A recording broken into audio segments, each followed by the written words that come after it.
தேவனுடைய நாமத்துக்கு மகிமையும் கிருபையும் தயவும் உண்டாவதாக. இப்பொழுது நாம் தேவனுடைய வார்த்தைக்கு ஆதாரமாய் பரிசுத்த வேதாகமத்திலிருந்து ஒரு வசனத்தை வாசித்து ஜெபித்து தேவனுடைய வார்த்தைக்குள் நாம் கடந்து செல்ல போகிறோம். மகிமையின் தேவனாகிய கர்த்தருடைய கரம் நன்மையான ஈவை உங்களுக்கு கட்டளையிடுவதாக. யோவான் சுவிசேஷத்தின் புஸ்தகம் 18ஆம் அதிகாரம் 37வது வசனம். யோவான் 18:37 வாசிக்கிறேன். ஜெபத்தோடு கவனியுங்கள். கர்த்தருக்கு மகிமை உண்டாவதாக. அப்பொழுது பிலாத்து அவரை நோக்கி, அப்படியானால் நீ ராஜாவோ என்றான். இயேசு பிரதியுத்தரமாக, நீ சொல்லுகிறபடி நான் ராஜாதான். சத்தியத்தை குறித்து சாட்சி கொடுக்க நான் பிறந்தேன். இதற்காகவே இந்த உலகத்தில் வந்தேன். சத்தியவான் எவனும் என் சத்தம் கேட்கிறான் என்றார். இந்த அருமையான யோவான் சுவிசேஷம் 18ஆம் அதிகாரம் 37வது வசனத்தை வாசிக்கும் போது அங்கு கிருபையுள்ள ஒரு வார்த்தையை வாசிக்கிறோம். அந்த வார்த்தை இவ்விதமாய் சொல்லுகிறது, சத்தியவான் என்று அந்த வார்த்தை சொல்லுகிறது. சத்தியவான். ஆம், நமக்கு சத்தியத்தை குறித்து தெரியும். சத்தியம் என்றால் என்ன?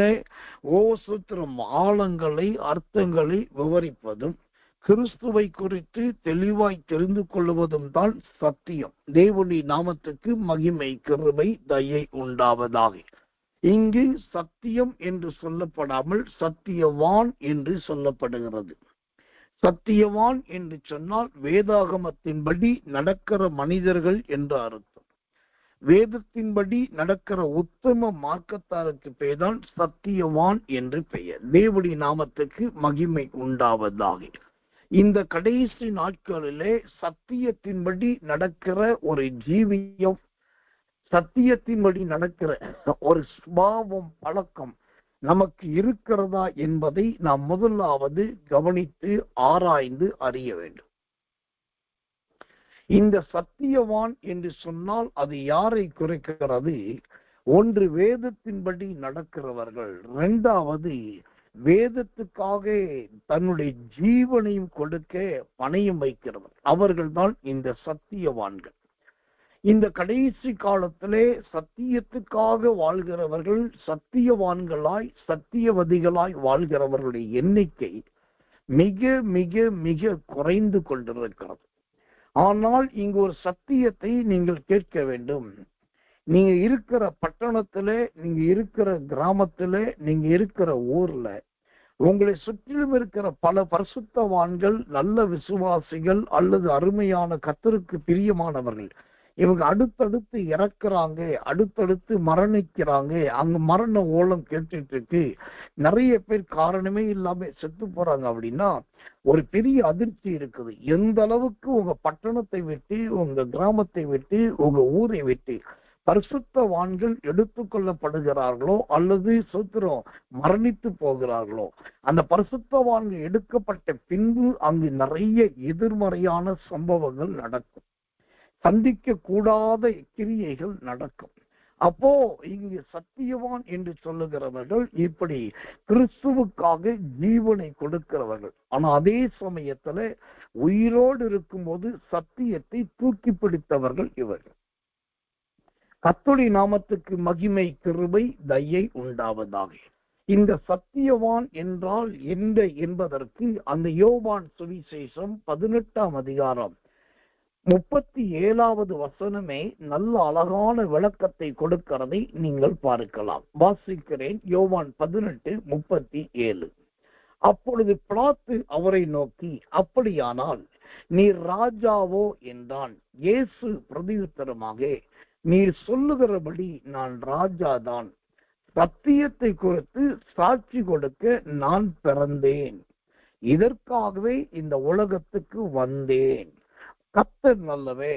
இங்கு சத்தியவான் என்றால் யார் என்பதற்கு ஆண்டவராகிய இயேசு கொடுக்கிற 2 அழகான மன்னிக்கணும் 3 அழகான விளக்கங்கள் இங்கு சொல்லப்படுகிறது. சத்தியவான் என்றால் யார்? அதற்கு முதலாவது விளக்கம், நான் சத்தியத்தை குறித்து சாட்சி கொடுக்க பிறந்தேன். அப்ப சத்தியவான் யாருனாக்கா தன்னை குறித்து, தன் பரம்பரையை குறித்து, தன்னுடைய இனம், ஜனம், பந்து, மக்களை குறித்து அதிகமாய் சாட்சி சொல்லுகிறதை விட தான் யாசிக்கிறதும் தான் நேசிக்கிறதும் தான் பின்பற்றுகிறதுமான அந்த சத்தியத்தை குறித்து எப்போதும் உயர்த்தி பிடிக்கிறவர்களா இருப்பார்கள். சத்தியத்தை குறித்து புகழுகிறவர்களா இருப்பார்கள். சத்திய வசனத்தை மட்டும் பேசுகிறவர்களா இருப்பார்கள். இவர்கள் தான் சத்தியவான்கள். ஏனென்று சொன்னால் இவர்கள் சத்தியத்துக்கு குறித்து நிறைய சாட்சியும் கொடுப்பார்கள்.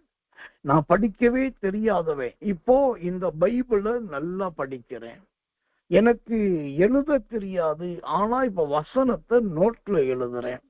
இதுக்கெல்லாம் காரணம் நான் அடிக்கடி கர்த்தர் சமூகத்தில் விழுந்தது, அடிக்கடி கிருபையை பெற்றுக்கொண்டது, ஆண்டவர் கொடுத்த அபிஷேகம் தான் என்பார்கள். அப்போ எனக்கன்பான தேவ பிள்ளைகளே, சத்தியவான் என்றால் யார்? அந்த யோவான் 18:37 சொல்லுகிறது, கர்த்தர் நல்லவர், கர்த்தர் சத்தியத்தை குறித்து சாட்சி கொடுக்க வந்தேன். எனக்கன்பான தேவ பிள்ளைகளே, இந்த கடைசி காலத்திலே நம்முடைய சாட்சியை சொல்ல நாம் யாசிக்கிறோம், நேசிக்கிறோம், எதிர்பார்க்கிறோம். ஆனா ஒரு சத்தியவான் தன்னை குறித்து சாட்சி சொல்லுவதையும் சொல்லிக் கொள்வதை விட மற்றவர்களை குறித்து நல்ல சாட்சி கொடுப்பதற்கு இந்த அருமையான ஊழியக்காரர்கள் கவனமாய் இருப்பார்கள், வாஞ்சையோடுப்பார்கள். ஏனென்றால் சத்தியவான் என்கிறதான ஒரு ஜீவியம் அவர்களுக்குள் காணப்படுகிறபடியினால் அவர்கள் தங்களிலும் மேலானவர்களா இருந்தாலும் தங்களிலும் தாழ்வானவர்களா இருந்தாலும் அவர்களை நேசித்து ஏற்றுக்கொண்டு அவர்களுக்கு உதவி செய்வார். அவர்கள்தான் சத்தியவான்கள். கர்த்தருடைய நாமத்துக்கு மகிமை உண்டாவதாக. இங்கு நேற்றைய தினமும் கர்த்தர் சத்தியத்தை குறித்த சாட்சி என்று பேசினார். நேற்றைக்கு முன்தினமும் சத்தியத்தின் சாட்சியை குறித்து கர்த்தர் பேசினார். இன்றைக்கும் இந்த அருமையான கர்த்தர் நல்லவே சொல்கிறோம். யோவான் 18:37 வசனம் என்ன சொல்லுகிறது? சத்தியத்தை குறித்து சாட்சி கொடுக்க நான் பிறந்தேன். அல்லேலூயா. நல்ல ஒரு சத்தியவான் தன்னுடைய பிறப்பு, தம்முடைய எண்ணம், தன்னுடைய குடும்பத்தை மேன்மைப்படுத்துவதை விட இந்த சத்தியவான் எப்போதும் கர்த்தர் நல்லவர், ஆண்டவருக்கு சாட்சி கொடுக்கிறதை மட்டுமே முன்னோடியாய் கொண்டிருக்கிற அற்புதமான ஒரு நல்ல மனிதன். அப்போ இந்த சத்தியவான் என்று சொன்னால் நாம் முதலாவது தேவனுடைய சத்தியங்களை, தேவனுடைய வசனங்களை, தேவனுடைய வார்த்தைகளை, விளக்கங்களை, வியாக்கியானங்களை நல்ல முறைப்படி கற்றுக்கொண்டவர்களாய், முறைப்படி எல்லாவற்றையும் தெரிந்து வைத்துக் கொண்டவர்களாய் இருந்தால் இதை கேட்கிற நீங்களும் ஒரு சத்தியவானாய் மாற முடியும், சத்தியவதியாய் மாற முடியும். ஏனென்று சொன்னால் இங்கு நமக்கு வேறு சாட்சி தேவையில்லை. நமக்கு தேவை ஒரே சாட்சி. நான் கர்த்தரை குறித்து சாட்சி சொல்ல வேண்டும். கர்த்தரை குறித்தே சாட்சி சொல்லணும்னா அந்த அளவுக்கு தேவனை உயர்த்த வேண்டும் என்று ஜெபிக்கும் போது, கர்த்தர் அந்த சத்தியவானாய் வாழ்வதற்கு, சத்தியத்தை குறித்து சாட்சி கொடுப்பதற்கு உங்களை பலப்படுத்துவார், சீர்படுத்துவார், ஸ்திரப்படுத்துவார், மகிமைப்படுத்துவார். தேவனுடைய வார்த்தை ஒரு நாளும் மாறாது. இரண்டாவதாக இந்த சத்தியவான் என்றால் யார்? அதே வசனம் யோவான் 18:37 சொல்லுகிறது, இதற்காகவே இந்த உலகத்தில் வந்தேன். இங்கு சத்தியவான் என்பதற்கு அங்கு சொல்லப்படுகிற கருகலான 2 வார்த்தையை கவனிங்க. முதலாவது அவர் சொல்லுகிறார் பிறந்தேன், இப்போது அவர் சொல்லுகிறார் வந்தேன். அப்போ ஒரு சத்தியவான் பிறக்கும் போதே அவங்க தேவனுக்குரியவர்கள், வசனத்துக்குரியவர்கள், வேதத்தின்படி நடக்கிறவர்கள் என்பது அந்த சிம்டம்ஸ் எல்லாம், அடையாளங்கள் எல்லாம் நன்றாக தெரிந்துவிடும். காரணம், உள்ளே இருக்கிற சத்தியம் அவர்களை அந்த விதத்தில் நடக்க வைக்கிறது. அப்ப சத்தியம் என்பது என்ன? நம்முடைய ஜீவியத்துல, நம்முடைய வீட்டிலே எவ்வளவு எளிமை, எவ்வளவு அற்பமான காரியங்கள் இருந்தாலும் அந்த சத்தியவான் அல்லது சத்தியவதி என்கிறவர்கள் நம்முடைய வீட்டுக்குள் வருவதற்கு தயங்கவும் மாட்டார்கள், யோசிக்கவும் மாட்டார்கள். அவர்களுக்கு தேவை அந்த வீட்டுக்குள்ளுக்கு நிலைமை என்ன என்று பார்ப்பது அல்ல, ஓ தேவனை மகிமைப்படுத்த வேண்டும். அது ஒண்ணுதான் உங்களுடைய நோக்கம். அப்ப இந்த கடைசி காலத்தில் வாழ்கிற எனக்கு மிகவும் பிரியமான தேவ பிள்ளைகளே, இந்த சத்தியவானை போல ஒரு ஜீவியம் நம்முடைய வாழ்க்கையில் இருக்க வேண்டும். ஒன்று, பிறந்தேன் என்கிற வாழ்க்கை, கர்த்தர் நல்லவே சொல்கிறோம். இரண்டாவது, வந்தேன் என்கிற வாழ்க்கை. பிறந்தேன் என்று சொல்லுவது தேவனே நம்மை பிறப்பிக்க பண்ணுவதை காண்பிக்கிறது. வந்தேன் என்று சொல்லுவது தான் விரும்பி வந்த காரியத்தை காண்பிக்கிறது. அப்போ எனக்கன்பான தெய்வ பிள்ளைகளே, கர்த்தர் நல்லவே. நம்மை சுற்றிலும் யார் எந்த கிரியை நடப்பித்தாலும் நாம் தேவனுக்கு ஏற்ற ஒரு தெய்வ பிள்ளையா இருந்தா அந்த எதிரான ஆயுதங்கள் எதுவுமே பலிக்காது, அது அப்படியே வாய்க்காமல் போய்விடும்.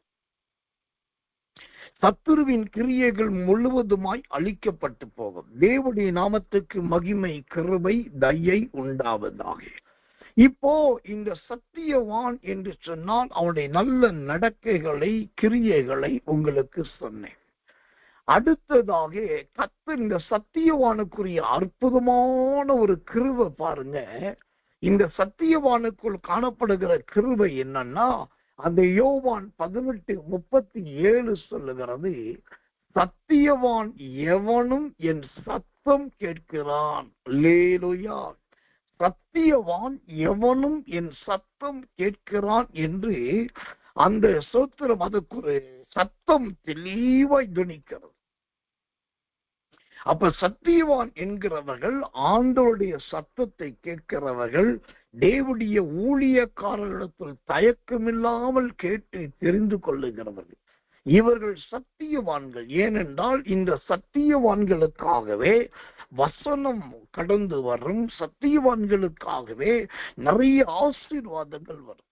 அது எல்லாவற்றையும் நாம் கவனித்து பார்த்து தொடுவோம் அல்லது எடுத்துக்கொள்வோம் என்று சொன்னால், ஓ தேவனுக்கு மகிமை, கிருபை, தயை உண்டாவதாக.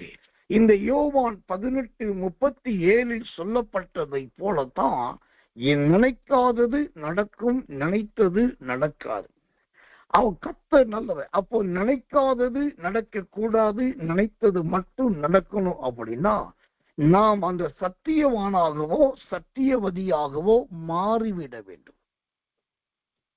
எந்த கால சூழ்நிலைகள், எந்த விதமான சுதந்திரம், இயற்கை சீற்றங்கள், எந்த விதமான போராட்ட பிரச்சனைகள் வந்தாலும் அந்த சத்தியத்தை விட்டு விலகாத, ஓ சத்தியத்தை உயர்த்தி பிடிக்கிற, ஓ கர்த்தர் நல்லவர், தேவ மனுஷனுக்கு வேண்டிய உதவிகளை செய்கிற அந்த சத்தியத்தின் தயாபாவம், அந்த தயவு தாட்சியம் இதெல்லாம் உள்ளே வந்துடும்.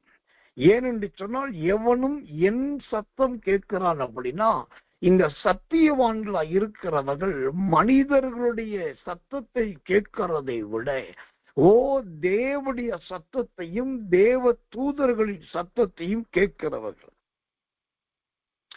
இந்த ராத்திரி நேரத்துல உங்களிடத்தில் ஒரு கேள்வியை கேட்கும்படி என்னுடைய ஆவி என்னை ஏவுகிறது. ஓ கேட்க வேண்டிய கேள்வி என்ன? தேவனுக்கு மகிமை உண்டதாக. இதுவரைக்கும் யார் யார் சத்தியவான்களை போல வாழ்ந்திருக்கிறீர்கள், சத்தியவதியை போல ஜீவித்திருக்கிறீர்கள்?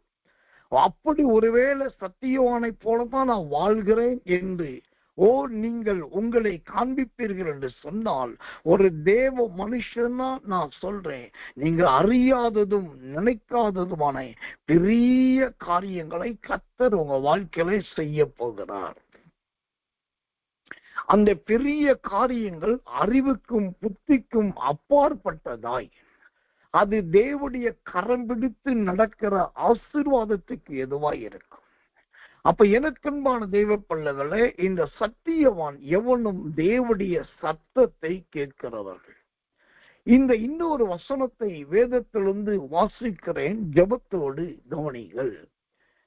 நீதிமொழிகளின் புஸ்தகம் 12ஆம் அதிகாரம் 17வது வசனம். நீதிமொழிகள் 12:17 வாசிக்கிறேன். சத்திய வாசகன் நீதியை வெளிப்படுத்துவான், பொய் சாட்சிக்காரனோ வஞ்சகத்தை வெளிப்படுத்துவார். இங்கு சத்தியவான் என்கிறதான சத்திய வாசகனை குறித்து வேதம் சொல்லுகிறது. அவன் நீதியை வெளிப்படுத்துகிற நல்ல ஒரு மனுஷன், நியாயத்தை மட்டும் விவரிக்கிறவர், நீதியை மட்டும் தனக்காக எடுத்துக் கொள்ளுகிறவர், மற்றவர்கள் குற்றம் சாட்டுவதற்கு முன்பாகவே குற்றம் சாட்டப்படாத ஒரு ஜீவிக்க முயற்சிக்கிறவர்கள், இவர்கள் எல்லாருமே சத்தியவான்கள். கர்த்தருடைய நாமத்துக்கு மகிமை, கிருபை, தயை உண்டாவதாக. இங்கு இன்னொரு ரகசியத்தை சொல்ல வேண்டும்.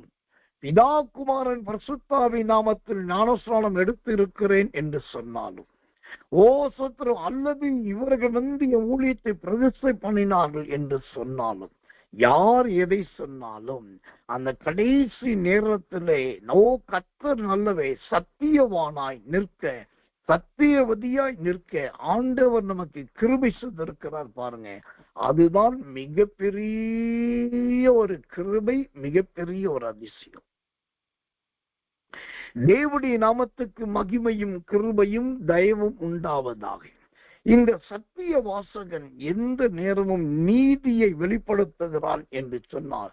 மற்றவர்களால் எது முடியலையோ அது ரொம்ப சுலபமாய் செய்து சாதிக்க போகிற நிலைமையில் இருக்கிறவர்கள் தான் இந்த சத்தியவான்கள், சத்தியவதிகள். கர்த்தருடைய நாமத்துக்கு மகிமை உண்டாவதாக. கர்த்தருடைய பிள்ளைகளாய் இருக்கிறது உண்மைன்னா அதை சோத்திரம் நீடிய பொறுமையோடு நடக்க பழகுங்கள், நீடிய பொறுமையோடு ஓட பழகுங்கள். நீதியின் சோத்திரம் நீதியின்படி கர்த்தருக்காக பிரகாசிக்க பாருங்கள். அப்போ உங்க ஜீவியமும் உங்க ஊழியமும் மகிமையாய் எழும்பி நிற்கும். கர்த்தர் நல்லவே, கர்த்தர் நல்லவே, கர்த்தர் நல்லவே. எனக்கன்பான தெய்வ பிள்ளைகளே, அப்ப இந்த சத்தியவான் என்றால் யார் என்று நாம் பார்ப்பதற்கு ஆண்டவர் நமக்கு உதவியும் கிருபையும் தயையும் செய்தார். அடுத்ததாக இந்த சத்தியவானுடைய காரியங்களை குறித்த சில நல்ல வசனத்தை உங்களுக்காக வாசிக்கிறேன், ஜெபத்தோடு கவனியுங்கள். இந்த சத்தியவான்கள் எப்படி இருப்பார்கள்? 2 கொரிந்தியர் புஸ்தகம் 6ஆம் அதிகாரம் 7வது வசனம். 2 கொரிந்தியர் 6:7 வாசிக்கிறேன், கவனியுங்கள். சத்திய வசனத்திலும் திவ்ய பலத்திலும் நீதி ஆகிய வலது இடது பக்கத்து ஆயுதங்களை தரித்துக் கொள்ளுகிறதிலும். அல்லேலூயா. சத்திய வசனத்திலும் திவ்ய பலத்திலும். இங்கு ஒரு மிகப்பெரிய ஆச்சரியத்தை, ஒரு விளக்கத்தை பாருங்க. யார் வேதத்தை அதிகமாய் வாசிக்கிறார்கள், யார் வேதத்தை அதிகமாய் நேசிக்கிறார்கள், அல்லது யார் வேதத்தின் காரியங்களுக்கு உதவியாயிருக்கிறார்களோ அவர்களை ஆண்டவர் இந்த 2 கொரிந்தியர் 6:7 6ஆம் அதிகாரம் 7வது வசனத்தின்படி உங்களை நல்ல திவ்ய பலத்தினால் நிரப்புவார். பலத்திலேயே பலன், திவ்ய பலன். அந்த திவ்ய பலன் என்றால் என்ன? திவ்ய பலன் என்பது எதை காண்பிக்கிறது? அதற்கு வேதம் நிறைய விளக்கங்கள் கொடுக்கிறதை நம்மால் நன்றாய் அறிந்து கொள்ள முடியும். கர்த்தருடைய நாமத்துக்கு மகிமையும் கிருபையும் தயவும் உண்டாவதாக. அப்போ இந்த திவ்ய சுத்திரம், திவ்ய கிரியை என்றால், அந்த திவ்யமான தேவனுடைய சத்தியம் என்றால் அது எதை காண்பிக்கிறதா இருக்கிறது? அந்த திவ்ய பலத்தை குறித்த கிருபையுள்ள ஒரு விளக்கத்தின் வசனத்தை உங்களுக்காக வாசிக்கிறேன், ஜெபத்தோடு கவனிங்கள். தேவனுடைய நாமத்துக்கு மகிமையும் கிருபையும் தயவும் உண்டாவதாக. சங்கீதங்களின் புஸ்தகம் 80ஆம் சங்கீதம் சூத்திரம் 10வது வசனம். சங்கீதம் 80:10. அதன் நிழலால் மலைகளும் அதன் கிளைகளால் திவ்யமான கேதுருக்களும் மூடப்பட்டது. இங்கு திவ்ய சோத்திரம், அந்த திவ்யமான கிருபை எதை காண்பிக்கிறது என்று பார்க்கும்போது அது அப்படியே அழகாய் மூடப்படுகிற, மறைத்து கொள்ளப்படுகிற, தன்னிடத்தில் அணைத்து கொள்ளுகிற அனுபவத்தை தான் இந்த திவ்ய காரியம் காண்பிக்கிறது. எனக்கன்பான தெய்வ பிள்ளைகளே, அப்போ இந்த திவ்யமான ஆசீர்வாதம் நம்முடைய ஜீவியத்தில் இருந்தால், அதோடைய திவ்யமான சுபாவம், அதோடைய கனி நம்முடைய வாழ்க்கையில இருந்தால், இந்த அருமையான சத்தியவான் என்கிறதானே அந்த முன்மாதிரி நமக்குள் தானாகவே வந்துவிடும். கர்த்தர் நல்லவே, கர்த்தர் நல்லவே, கர்த்தர் நல்லவே. அப்ப எனக்கன்பான தெய்வ பிள்ளைகளே, இந்த சத்தியவானுடைய ஜீவியம் நல்ல திவ்யமான நடக்கைகளை, நடை உடை பாவனைகளை காண்பிக்கிறது. இன்றைக்கு நிறைய பேருடைய நடக்கை மாறுபட்டு நடக்கிறது. இன்னைக்கு பகலிலே என்னுடைய மகனோடு பேசிக் கொண்டிருந்தேன். அப்போது அவர் சொன்ன ஒரு சம்பவம், எனக்கு தெரிந்த ஒரு ஊழியக்கார தம்பி, அவருடைய தகப்பனார் நல்ல தேறின அருமையான ஒரு மெய்ப்பன், அருமையான ஒரு அப்போஸ்தலர், நல்ல ஒரு வேதத்தை போதிக்கிற வேத பண்டிதர். இன்னும் சொல்ல போனா இந்த வாலிப ஊழியக்கார தம்பியுடைய தகப்பனார் பல 100 பேர்களை ஊழியக்காரர்களாய் உருவாக்கி இருக்கிறார்.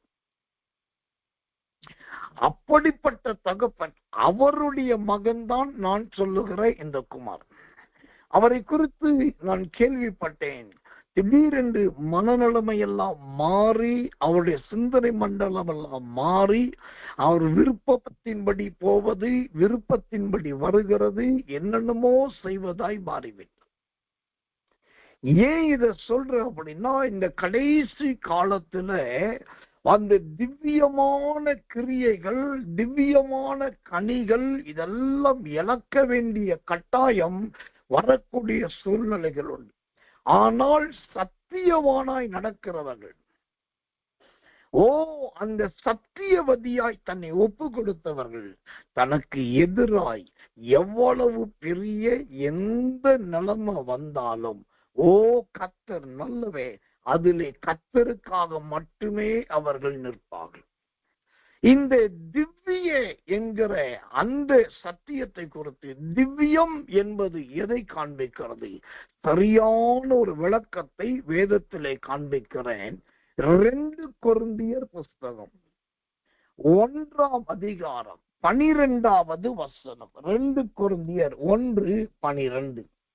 மாம்சத்துக்கேற்ற ஞானத்தோட நடவாமல் தேவனுடைய கிருபையினால் நாங்கள் உலகத்திலேயும் விசேஷமாய் உங்களிடத்திலேயும் கபடம் இல்லாத திவ்ய உண்மையோடு நடந்தோம் என்று. கபடம் இல்லாத திவ்ய உண்மையோடு. இந்த திவ்ய வாக்கு, திவ்ய சத்தம், அந்த திவ்யம் என்பது எதை காண்பிக்கிறது? 1, கபடமில்லாத வாழ்க்கையை காண்பிக்கிறது. 2வது உண்மையான பேச்சை காண்பிக்கிறது. எனக்கன்பான தேவ பிள்ளைகளே, ஏன் வாழ்க்கையை வச்சு நான் ஒப்பிட்டு சொல்லுகிறேன்.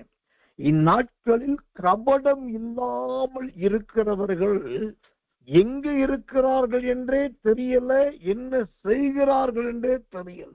ஏன்னா அந்த கபடம் இல்லாமல் வாழ்கிறவர்களுக்கெல்லாம் பல இடத்துல முக்கியத்துவம் கிடையாது, முதன்மை கிடையாது, அவர்களுக்குரிய அந்தஸ்தும் கனமும் கிடையாது.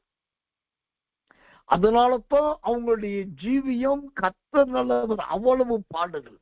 ஆனா திவ்ய சத்தியம் இருந்தால் இந்த 2 கொரிந்தியர் 1:12 படி அங்கு கபடம் இருக்காது. ஆனா அதற்கு பதிலாக அங்க உண்மை இருக்கும். அல்லேலூயா. இங்கு நான் விரும்புகிற காரியம், திடீரென்று ஒருத்தர் வந்து ராத்திரி தூங்கிட்டு இருக்கும் போது ஓ, இது என்ன செய்த அப்படின்னு கேட்டா, எந்த தயக்கமும் இல்லாமல், எந்த பயமும் இல்லாமல், உள்ளதை உள்ளபடி யார் சொல்லுகிறார்களோ அவர்கள்தான் திவ்ய வாசகன், திவ்ய வாசகி, அந்த திவ்யமான கபடம் இல்லாததுக்கு சொந்தக்காரன். ஒரு காலத்திலே ராத்திரி நேரமானாலும் சரி, நடு ராத்திரி ஆனாலும் சரி, பொழுது விடிய போகிறது என்று நன்றாய் அடையாளங்கள், பறவைகளின் சத்தம், பெண்கள் காலையிலே கோலமிடுதல், இதெல்லாம் பார்த்தா கூட இரவெல்லாம் வேதம் வாசிக்கிறத மறக்காம, வேதம் வாசிக்கிறத விடாம, பொழுதே விடிஞ்சாலும் பரவாயில்ல, இன்னும் இத்தனை அதிகாரத்தை படிச்சுதான் முடிப்பேன் என்று சொல்லி வைராக்கியமாய் படித்த காலங்கள் ஒன்று இருந்தது. அப்படி வேதம் வாசித்தவர்களுக்கு நேரம் முக்கியம் கிடையாது, இடம் முக்கியம் கிடையாது, ஆள் முக்கியம் கிடையாது. அவர்களுக்கு ஒரே ஒரு நோக்கம், நல்ல அந்த திவ்ய கபடமில்லாத ஒரு இருதயம் உண்டாகக்கூடிய அளவுக்கு வேதத்தை படிப்பது. இங்க ஒரு ரகசியத்தை நான் சொல்றேன். நீங்க நல்ல அந்த தேவனுடைய வேதத்தை, சத்தியத்தை விதவிதமா படிச்சு பாருங்க, விதவிதமா வாசித்து பாருங்க, முடிந்த நேர கணக்கா நேரம் தெரியாத அளவுக்கு படிச்சு பாருங்க. அப்படி ஒரு படிக்கிற அனுபவம் உங்களுக்குள்ள வந்துருச்சு அப்படின்னா எந்த சூழ்நிலையிலும் கபடம் என்பது இருக்கவே இருக்காது. அதற்கு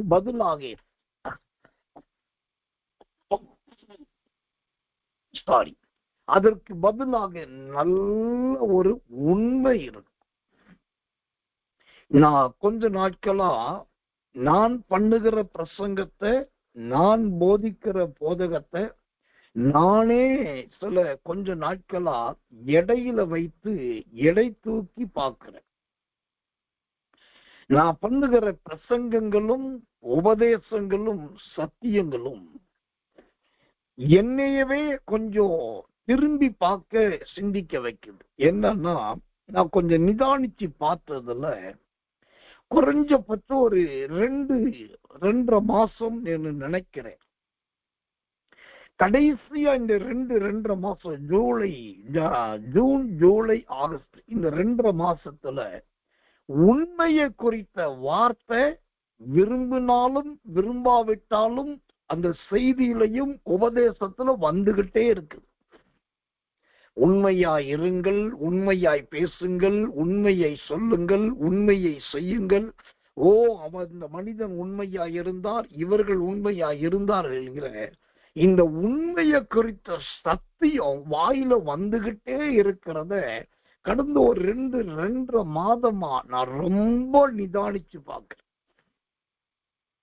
அதுல இருந்து நான் என்னை கொஞ்சம் சோத்திரம் உலாவி பார்க்க ஆரம்பிச்சேன், தொடர்ச்சி பார்க்க ஆரம்பிச்சேன். இதுலயாவது பொய் இருக்குதா, மாய்மாலம் இருக்குதா, சொல்லிட்டு செய்யாம இருக்கிறோமான்னு சொல்லி சில நேரம் உட்கார்ந்து என்னை நானே ஆராய்ந்து பார்க்கிறேன். அப்புறம்தான் என் ஆவில தெளிவாய் உணர்த்தப்பட்டேன், என்னை நேசிக்கிற ஒரு கூட்டம் இந்த இயேசுவின் வல்லமை ஊழியத்துல இருக்குது. என்னுடைய உபதேசத்தை, நான் பண்ற பிரசங்கம், கொடுக்கிற உபதேசத்தை நேசிக்கிற இன்னொரு கூட்டம் உள்ள இருக்குது. இதை தவிர நேரம் கிடைக்கிறப்பெல்லாம் வந்து கலந்து கொண்டு போகிற, வருவது போவதுமா இருக்கிற ஒரு கூட்டம் இந்த இயேசுவின் வல்லமை ஊழியத்துல இருக்கு. ஆனா என்ன ஒரு வருத்தம்னா, என்னை நேசிக்கிறவர்கள், என்னை கொண்டு கொடுக்கிற சத்தியம் மற்றும் உபதேசத்தை நேசிக்கிறவர்கள் அடிக்கடி வந்து போகிற இருந்தாலும் இவர்களில் சிலர் அந்த உண்மை அற்றவர்களாகவே இருக்கிறார். அந்த உண்மையில்லாத சில காரியத்தோடு இந்த ஊழியத்துல ஐக்கியமாயிருப்பது, ஊழியக்காரர்களோட ஐக்கியமாயிருப்பது, சத்தியத்தை கேட்பது, உபதேசத்தை கேட்பது,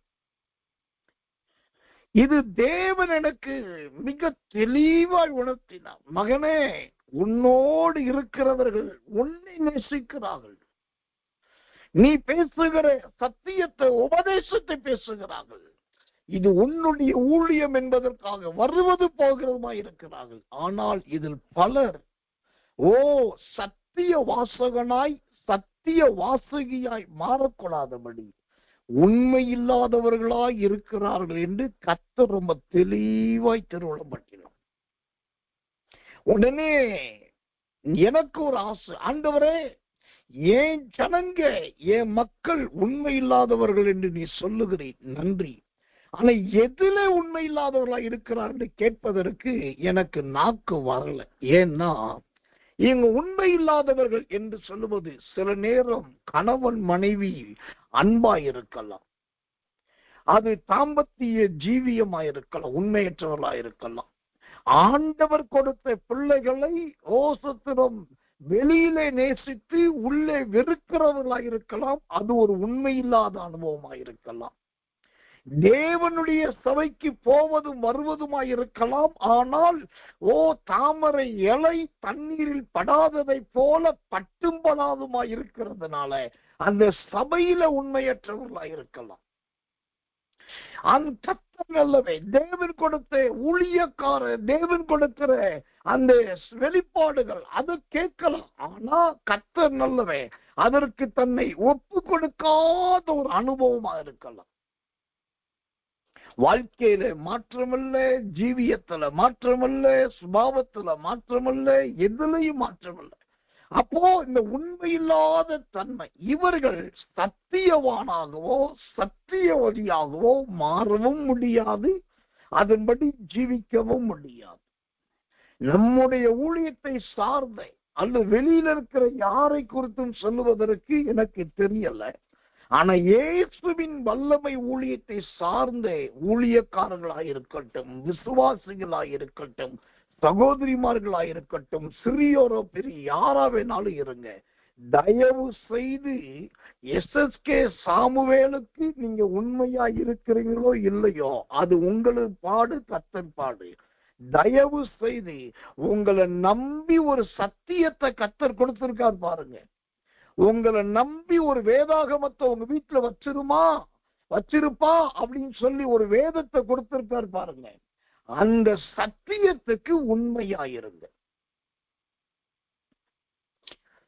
நான் ஒரு காரியத்தை சொல்றேன், நீங்க நம்பினால் நம்புங்கள், நம்புவதும் நம்பாததும் உங்களுடைய பொறுப்பை சார்ந்தது. உங்க வீட்டுல பைபிள் இருக்கு, அது தமிழா இருக்கட்டும், ஆங்கிலமா இருக்கட்டும், எந்த மொழியா இருக்கட்டும், பைபிள் இருக்கு. இப்போ நீங்க மீறி ஒரு துணிகரத்தை பண்றீங்க, இல்லாட்டி செய்யக்கூடாத ஒரு காரியத்தை செய்ய வேண்டிய சூழ்நிலை அமையுது, அந்த துணிகரத்துக்கு இடம் கொடுக்கறீங்க. அல்லது சோத்திரம் ஏமாத்து வேலை, சோத்திரம் கர்த்தர் நல்லவர் பொய் சொல்ற காரியம் ஏதோ ஒன்று நடக்குது. வீட்டுல பாத்தீங்கன்னா புருஷனோ மனைவியோ வேற யாரும் கிடையாது. அப்ப நீங்க நினைக்கிறீங்க வீட்டுல யாரு இல்லையே, நான் மட்டும் தனியா இருக்கிறேன். இப்போ போன்ல நான் இப்படி பொய் சொன்னத இல்லாட்டி இப்படி மாத்தி பேசணும் யாருக்கு தெரியாதுன்னு நீங்க நினைக்கிறீங்க. ஆனா நான் ஒரு காரியத்தை உண்மையை சொல்றேன், உங்க வீட்டுல பைபிள் இருக்குது உண்மைன்னா நீங்க பேசுற பேச்சை எல்லாம் அந்த பைபிள் கேட்டுக்கிட்டே இருக்குது. நீங்க நடக்கிற நடக்கைய அந்த பைபிள் பார்த்துக்கிட்டே இருக்குது. உங்க வீட்டுல சிசிடிவி கேமரா இருக்குதா அப்படின்னு எனக்கு தெரியாது, பட்டன் கேமரா இருக்குதா அப்படின்னு எனக்கு தெரியாது. இன்னும் விதவிதமான கேமராக்கள் சொல்றாங்க. என்ன கேமரா நீங்க வச்சிருக்கீங்களோ இல்லையோ, அந்த கேமரா கண்ணுக்கு கூட நீங்க மறைச்சிடலாம். ஆனா உங்க வீட்டில் இருக்கிற வேதத்துக்கு உங்க ஜீவியத்தை மறைக்கவே முடியாது. வேதத்துக்கு உயிர் இருக்கு, வேதத்துக்கு கண்ணு இருக்குது, வேதத்துக்கு காது இருக்கு. யாரையோ பழி வாங்குற மாதிரி நீங்க பேசுறீங்கன்னா அந்த பேச்ச அந்த வேதம் கேட்டுக்கிட்டே இருக்கும். ஒரு காரியத்தை செஞ்சுட்டு செய்யல அப்படின்னு சாதிச்சீங்கன்னா அதையும் அந்த வேதம் கவனிச்சுக்கிட்டே இருக்கும். அதோடு கூட உங்க வீட்டுக்கு யார் வர்றாங்க, யார் போறாங்க, அங்க என்ன நடக்கிறது என்பதை வேதம் பார்க்கிறதா இருக்கிறது. நீங்க நினைக்கிறீங்க ஆண்டவர் சோத்திர வேதத்தின் மகத்துவத்தை எழுதி கொடுத்தாரு உன்னை வாங்கி வச்சிருக்கோன்னு சொல்லி. காரணம் இல்லாம ஆண்டவர் உங்க வீட்டுல பைபிள் வைக்கலங்க. இன்னைக்கு இந்து மதம், இந்து மார்க்கத்தை சொல்றாங்க. எத்தனையோ ஆண்டுகள், 100 ஆண்டுகள், 500 ஆண்டுகள், 1000 ஆண்டுகள் பழமையானது. அதுக்கு எவ்வளவோ தெய்வங்கள்லாம் சொல்றாங்க. ஆனா நீங்க எல்லா இந்து வீடுகள்லயும் கம்பராமாயணம் இருக்குதா, மகாபாரதம் இருக்குதா, மற்ற புராணங்கள் இருக்குதான்னு பாருங்க. பெரும்பாலானவர்கள் வீட்டிலே அது இருக்காது. அதே போல முகமதிய குடும்பங்கள்ல பாருங்க, பக்தி இருக்கும், தொழுகை இருக்கும், அர்ப்பணிப்பு இருக்கும், பல சுபாவம் இருக்கும். அவங்களும் சோத்திரம் தெய்வத்தை வணங்குறவங்க தான். எல்லா வீட்டிலையும் கட்டாயமான முறையிலே குரான் இருக்குதான் பாருங்க. எனக்கு தெரிஞ்சு நான் பார்த்த பல வீடுகள் பாரம்பரியமான முகமதிய குடும்பத்துல குரான் கிடையாது. இதே போல சோத்திரம் நிறைய மார்க்கங்கள் நான் சொல்லிக்கிட்டே போலாம். அங்கெல்லாம் இதெல்லாம் நீ இந்த பைக்கை வச்சிருக்கணும், இந்த வேதத்தை வச்சிருக்கணும், இது இருந்தாதான் ஒரு புனிதம் என்று யாரும் சொல்லுவது கிடையாது. ஆனா கிறிஸ்தவம் சொல்லுது எல்லாருடைய கையிலும் பட்டயமாகிய வேதம் இருக்கணும். எல்லாருடைய வீட்டிலும் பரிசுத்த வேதாகமம் இருக்கணும். ஆண்டவர் சொல்லி இருக்கிறார், பைபிள் சொல்லுது. ஏன் தெரியுமா? எல்லா வீட்டிலையும் ஆண்டவர் கொண்டாந்து பைபிள வச்சாரு. பைபிள் இருக்க வைக்கிறதுக்கு ஒரே காரணம் என்ன தெரியுமா? நீங்க செய்யறது, நீங்க நடப்பிக்கிறது, நீங்க பேசுறது, உங்க செய்கைகள் எல்லாவற்றையும் அந்த சத்திய வேதமானது கண்காணித்து கொண்டிருக்கிறது. அது பார்த்து கொண்டே இருக்கிறது. அதனாலதான் ஆண்டவர் சொன்னார், கடைசி நாட்களில் நான் அல்ல, என் வார்த்தையே அவர்களை நியாயம் தீர்க்கும். ஏன்னா எல்லா வீடுகள் பீரோவுல, எல்லாருடைய அலமாரியில, எல்லாருடைய கட்டில, எல்லாருடைய பேக்ல இருக்கிறது ஒரு வேதாகமம். அது பலருக்கு புத்தகமா தெரியுது, பலருக்கு பைபிளா தெரியுது, பலருக்கு புனித நூலா தெரியுது, பலருக்கு பக்தி நூலா தெரியுது. அது அவங்களுடைய சோத்திர சிந்தனைக்கு அப்பாற்பட்டது. ஆனா வேதத்தின்படி அந்த வேதம் என்கிற ஒன்று, பைபிள் என்கிற ஒன்று, பரிசுத்த வேதாகமம் என்கிற ஒன்று எந்த மொழி உடையதா இருந்தாலும் அது உங்க வீட்டுக்குள்ள வந்துருச்சுன்னா ஆண்டவர் ஒரு கண்காணிய அனுப்பிட்டார். அந்த கண்காணி இரவும் பகலும் காவல் காக்கிற, ஜாமம் காக்கிற ஒரு ஜாமக்காரனாகிய கண்காணி. வேதம் சொல்லுகிறது, சங்கீதம் 121 இஸ்ரவேலை காக்கிறவர் உறங்குவதும் இல்லை, தூங்குவதும் இல்லை. அதே போல உங்க வீட்டில் இருக்கிற வேதாகமம் உறங்குவதும் கிடையாது, தூங்குவதும் கிடையாது. அது நீங்க பைபிளை எடுத்து பாஸ்டர் இப்படி சொல்லிட்டாரே, ஐயையோ என் வீட்டுக்குள்ள இவ்வளவு நாள் தெரியாம வச்சிருந்தேன், இவ்வளவு நாட்கள் நான் இப்படி ஒரு விக்கிரக ஆராதனையும் பண்ணிக்கிட்டு இப்படி பரிசுத்த ஆராதனையும் பண்ணிட்டு இருந்தேன், ஐயையோ இப்படி பொய்யையும் பேசிக்கிட்டு உண்மையும் செஞ்சிட்டு இருந்தேன், இதெல்லாம் யாரு பார்க்கல நினைச்சேன், இப்ப பாஸ்டர் இப்படி சொல்லிட்டாரே, பைபிள் பார்க்கதான் பார்த்துட்டு உடனே ஓடி போய் என்ன செய்றீங்க? பைபிளுடைய வாய் வெளியில தெரியுற மாதிரி இருக்கக்கூடாதுன்னு வாயை பிடிச்சி சொபர்புறமா திரும்பி வைக்கிறீங்க. ஏன்னா பைபிளுடைய பின்பக்கம் உங்களுக்கு தெரிஞ்சா பைபிளால பார்க்க முடியாதுன்னு நினைக்கிறீங்க. இதுக்கு என்ன பேர் தெரியுமா? கனம் பெற்றவனா இருந்தும் அறிவில்லாதிருக்கிறவன் அழிந்து போகிற மிருகங்களுக்கு ஒப்பாயிருக்கிறான். பைபிளுடைய பக்கத்தை திருப்பி சுவர்புறமாகவோ இல்ல ஓப்பன் பைபிள இருக்கக்கூடாதுன்னு நல்ல ஸ்ட்ராங்கான ஜிப்பு போட்டோ இல்ல செல்ஃப்ல இருந்தாதானே, வீட்டுல இருந்தாதானே பிரச்சனை, அதை தூக்கி கொண்டு போய் பீரோக்குள்ள வச்சிருவ சொல்லி பீரோவுல அண்டர் லாக்கர்ல வச்சு நீங்க வச்சாலும் சரி. அந்த வேதம் இருக்கிறது உண்மைன்னா அது உங்களை கண்காணிக்குது. அந்த வேதம் உங்களை கவனிக்குது. அந்த வேதம் உங்களை பார்க்கிறது. நீங்க பேசுறதெல்லாம் கேட்டுக்கிட்டே இருக்குது. ஓ, அந்த வேதத்துக்கு கண்ணும் இருக்குது, காதும் இருக்குது. அது மாத்திரமல்ல, இந்த வேதம் தான் உங்களை பாதுகாக்கிற காவலாளனாகவும் இருக்கிறது. யாருடைய வீட்டிலே இந்த சத்தியத்தை உயர்த்தி பிடிக்கிறாங்களோ, யாருடைய வீட்டிலே இந்த சத்தியத்தை ரொம்ப அதிக முக்கியத்துவம் கொடுக்கிறாங்களோ, அவங்களுக்கு வியாதி வராம, இல்லாட்டி படுத்த படுக்கை வராம, இல்லாட்டி அரிப்பு நோய் வராம, இல்லாட்டி ஹாஸ்பிட்டல் செலவு வராம, இல்லாட்டி கோர்ட்டு கேஸு நிறைய ஏமாற்றப்படுதல் வராம, இல்லாட்டி தொழில் நஷ்டமாகி போகிறது வராம, இதெல்லாம் வராம இன்னைக்கு நீங்க நார்மல் ஸ்டேஜ்ல இருக்கீங்க. நல்ல கேஷுவலா உங்க லைஃப கொண்டு போயிட்டு இருக்கீங்க.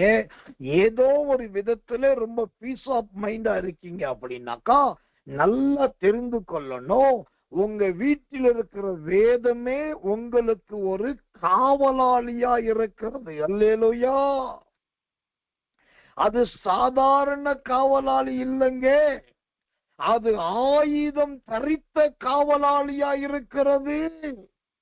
அது எந்த ஆயுதம் தரித்த காவலாளியா இருக்கிறது? ஓ, தேவனுடைய மகத்துவம் என்னும் ஆயுதம் அதற்குள் இருக்கிறது. ஏனென்றால் வேதத்தின் மகத்துவத்தை எழுதி கொடுத்தேன் கர்த்தர் சொன்னார்.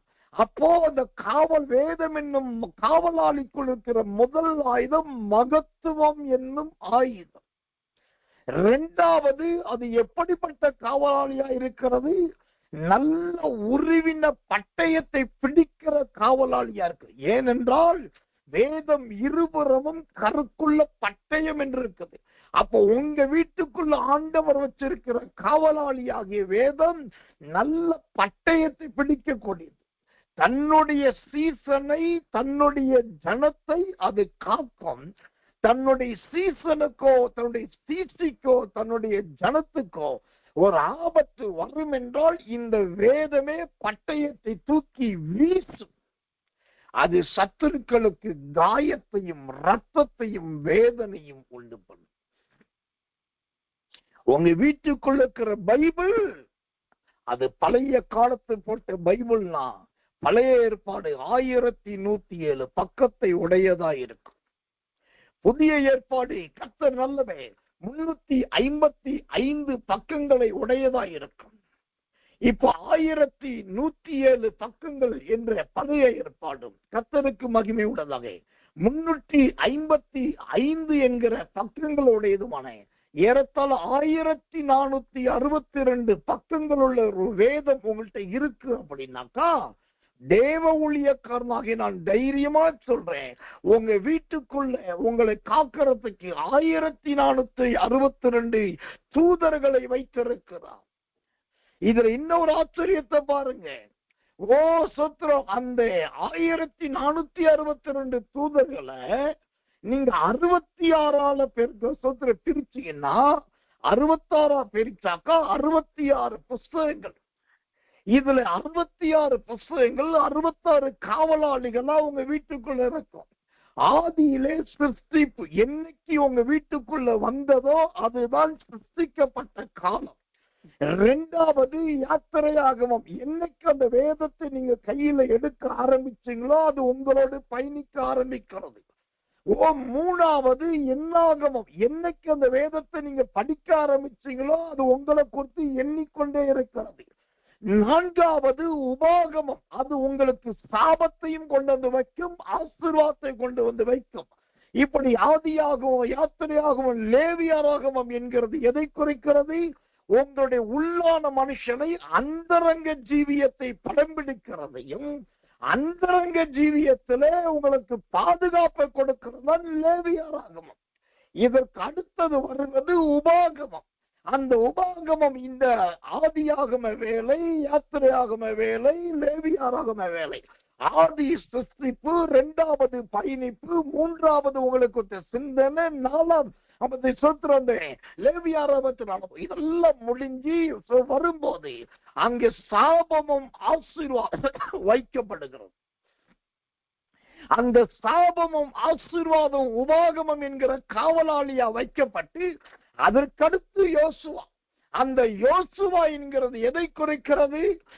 நீங்க சரியா இருந்து தேவனுடைய பிரமாணத்தின்படி வாழ்றத கர்த்தர் பார்த்தாக்கா உங்களை கானான் வரைக்கும் கொண்டு போக பண்ணுவார். இல்லாவிட்ட மோசைய போல வழியிலேயே மலையில நிற்க வச்சிருவார். உங்களுடைய அதிகாரம், உங்களுடைய கிருபைகள் எடுக்கப்பட்டு அது யோசுவா என்கிற வேறு ஒருவருக்கு கொடுக்கப்படும். உங்களுடைய ஆவிக்குரிய ஜீவியத்துல மாற்றம் வரும். உங்கள்கிட்ட இருக்கிற ஆவிக்குரிய அனுபவத்துல தளர்ச்சி உண்டாவதை பார்ப்பீங்க. நீங்க எதை செய்ய முடியாததை பார்ப்பீங்க. அதுதான் யோசுவாவின் புஸ்தகம். அந்த யோசுவாவின் புஸ்தகம் என்கிற காவலாளி மோசே கிட்ட இருந்ததை எடுத்து யோசுவாவிட்ட கொடுக்கப்படும். அந்த யோசுவா யார்?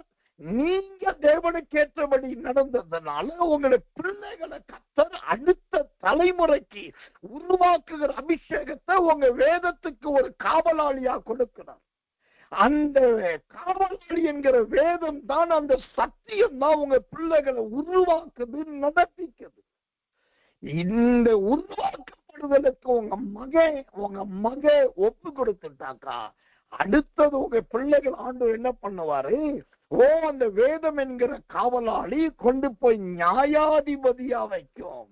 நியாயாதிபதி என்பது யார்? தேவனுக்காக நிற்கிற ஆசாரியர்கள், லேவியர்கள், சுத்திரம், யூதா புத்திரர், இவர்கள் ஊழியக்காரர்கள். இந்த வேதத்துல வீட்டில் இருக்கிற வேதம் என்கிற காவலாளி உங்களுக்கே தெரியாம உங்க பிள்ளைகளை ஊழியக்காரர்களாய் மாற்றிவிடும். இப்படி நான் சொல்லணும்னா நிறைய எல்லாத்தையும் சொல்லிட்டு போலாம். ஆனா இதையெல்லாம் நான் அப்பட்டமான முறையிலே, வெளியரங்கமான முறையிலே, எந்த தங்கு தடையின்றி இதெல்லாம் சொல்லும் போது சிலருக்கு பயம் பிடிக்குது, சிலருக்கு நடுக்கம் பிடிக்குது, சிலருக்கு ஒரே கலக்கமே வந்துடுது. நான் என்னமோ நினைச்சேன், இந்த பைபிளுக்கு இவ்வளவு உயிர் இருக்குதா? இந்த சத்தியத்துக்கு இவ்வளவு வல்லமை இருக்குதா? இந்த பைபிளு கண்ணு இருக்குதா? இந்த பைபிளுக்கு காது இருக்குதா? இந்த பைபிள் தான் நம்மளை காவல் காக்குதா? ஐயோ, இவ்வளவு நாள் தெரியலையே என்று சொல்லி இந்த சத்தியத்தை வெளிப்படையா பேச பேச சிலருக்குள் பயம் வரும். அவங்க என்ன பண்றாங்க?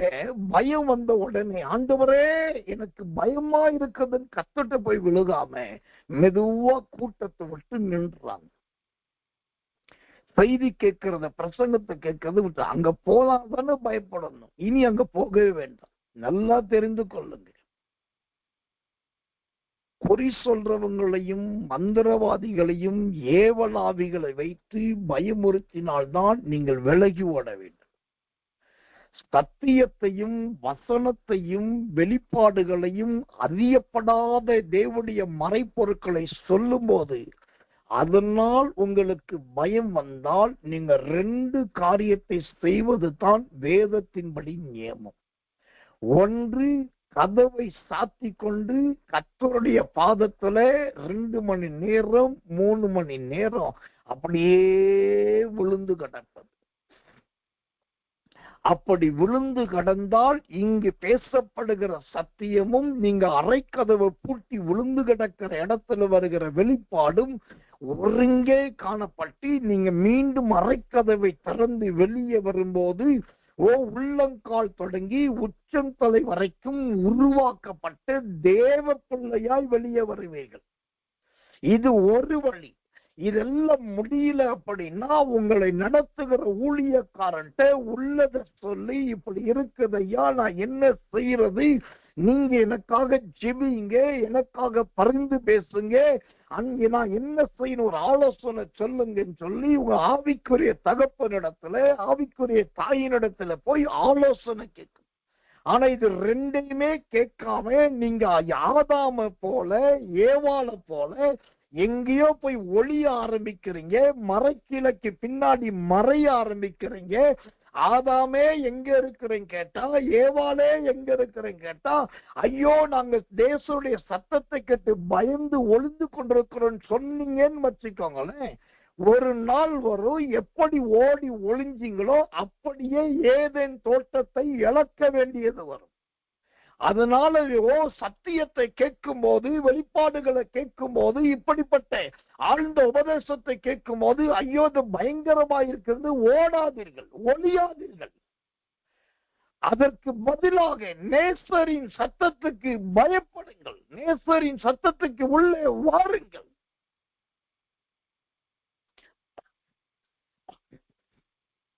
சத்தியவான், சத்தியவான், சத்தியவான் வேற எங்கேயும் கிடையாது. உங்களோடும் என்னோடும் இருக்கிற தேவன் ஒரு சத்தியவான். சத்தியவான் வேற எங்கேயும் கிடையாது. உங்களையும் என்னையும் கர்த்தர் ஒரு சத்திய வேதத்தை கொடுத்து, இதை வாசி, இதை நேசி, இதை யோசி என்று சொன்னாரே, அதன்படி செய்கிற ஒவ்வொருவரும் சத்தியவான்கள். இந்த 2 சத்தியவானை விட இன்னொரு பயங்கரமான சத்தியவான் தான் உங்க வீட்டில் இருக்கிறதான வேதம். அதுக்கு கண்ணு இருக்கு, அதுக்கு காது இருக்கு. அது நீங்க ஜிப்ப போட்டு வச்சாலும் சரி, பேக்ல போட்டு வச்சாலும் சரி, லாக்கர்ல போட்டு வச்சாலும் சரி, வீட்டுக்குள்ள உங்க ஸ்தலத்துல எங்க இருந்தாலும் அந்த வேதத்துக்கு ஒரு உயிர் இருக்கு. அது எல்லாத்தையும் கவனிக்கும். பிரபஞ்சத்துக்கு ஒத்த வேஷம் தரிக்கிறவர்களை கவனிக்கும். நேரம் கிடைத்தாலும் கிடைக்காவிட்டாலும் தேவனோடு உறவாடுகிறவர்களை அது கவனிக்கும். மாய்மாலமான வாழ்க்கை வாழ்ந்து கொண்டிருக்கிறவர்களை அது கவனிக்கும். நீங்க உங்க கையில் இருக்கிற வேதம், உங்க வீட்டில் இருக்கிற வேதத்துக்கு உயிர் இருக்கு. யாருக்கு தெரியாது, யாரும் பார்க்கல, யாரும் அறியார்கள் நீங்க நினைக்கிறீங்க. இல்ல, அந்த வேதம் ஒரு உயிர் உள்ளது.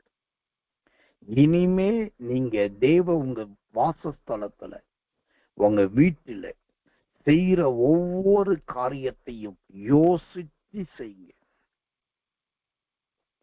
இனிமே உங்களுடைய வீட்டில மற்றவர்களோடு பேசுவது, மற்ற எல்லா காரியத்திலும் சிந்தித்து செயல்படுங்க, சிந்தித்து செயல்படுங்க. ஏன்னா ஆண்டவர் ஒரு பயங்கரமான காவலாளிய வீட்டுக்குள்ள வச்சிருக்கார். அந்த காவலாளி தான் கர்த்தர் கொடுத்திருக்கிற சத்தியம். அந்த சத்தியம் என்கிற காவலாளி உங்களை என்றைக்கும் சூழ்ந்திருக்கிறது. இத போய் உங்க பிள்ளைகள்கிட்ட சொல்லுங்க.